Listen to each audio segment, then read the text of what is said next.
When you finish your session, we ask of you that you kind of clear up and put the studios back into the situation that you found them in.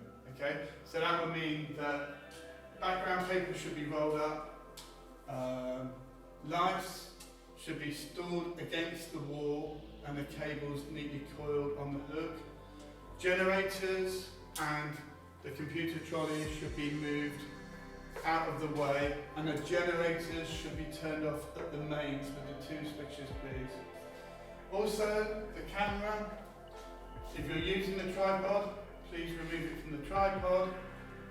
Make sure that you remove the tripod mounting plate and place this back on the tripod. Okay, these do go missing, so it's important you do that. And then place the camera carefully in the bag.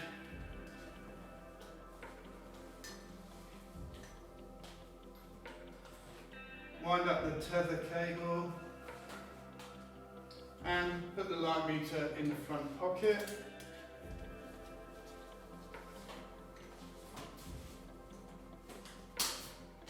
And this will live on the trolley underneath the computer.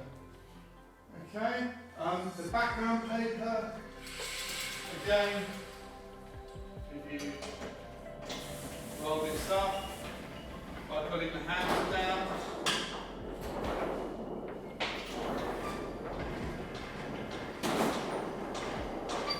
and as a gentle reminder, if possible, try and keep the paper clean. Essentially, leave everything nice and tidy. That means that the next person can get on and do their shoot.